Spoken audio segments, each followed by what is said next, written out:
এই, তোমাদের দুই ভাই বোনকে বলছি, আজকে টাকা না দিলে তোমাদের বাড়ি থেকে বের করে দিব, বুঝছো? খুব তাড়াতাড়ি টাকা দিবা। ঠিক আছে আঙ্কেল, আমি আগামী এক সপ্তাহের মধ্যে আপনার সব টাকা পরিশোধ করে দিব। ভাইয়া, এই বাড়িতে আমরা আর থাকবো না। আমরা সব টাকা পরিশোধ করে এই বাড়ি থেকে চলে যাব। ঠিক বলেছিস বোন, আমরা এই বাড়িতে আর থাকবো না। আঙ্কেলের সব টাকা পরিশোধ করে দিয়ে আমরা চলে যাবো। A few moments later. আপনার টাকা আমরা সাথে করে নিয়ে আসছি, আমরা আর এই বাড়িতে থাকবো না।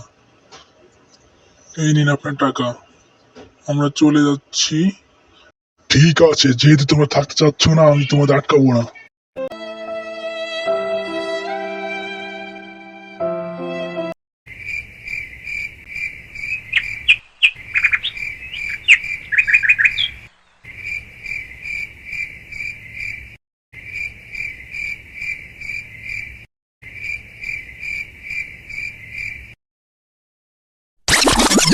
ভাইয়া, বাড়ির চারপাশটা তো কত নির্জন, আমরা এই বাড়িতে কিভাবে থাকবো?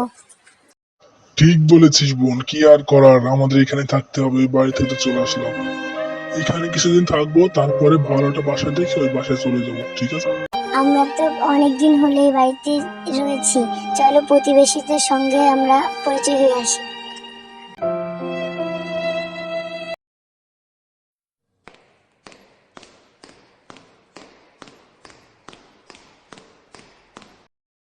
কেমন আছেন আন্টি? আমি আমার বোন আপনাদের পাশের বাসায় থাকি, ভাবলাম আপনার সাথে পরিচয় হয়ে আসি, তাই আপনার বাসায় আসলাম। আলহামদুলিল্লাহ, আমি ভালো আছি। তোমরা কেমন আছো? আসছো, ভালো হয়েছে, তোমাদের দেখে ভালো লাগছে।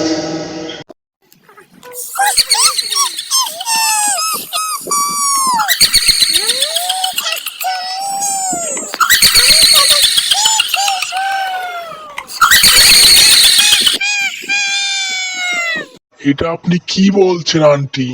আমরা তো ভালোভাবে আপনার সাথে পরিচয় হতে আসলাম, আপনি কেন এমন ব্যবহার আমাদের সাথে করছেন? আমাদের খেন না প্লিজ। আমাদের খেও না প্লিজ, আমরা তো পরিচয় হতে এসেছি। আমাদের খেও না প্লিজ, আমরা আর আসবো না। কি বলছেন? কি বলছেন আপনি এটা? আমরা আপনার সাথে কথা বলতে আসলাম, আর আপনি এমন করছেন কেন? আপনার কি অবস্থা? আমি আজ এই দিনটার জন্যই অপেক্ষা করছিলাম। তোদের বাবা মা আমাকে মেরে ফেলেছিল, আমি আজকে মুক্ত।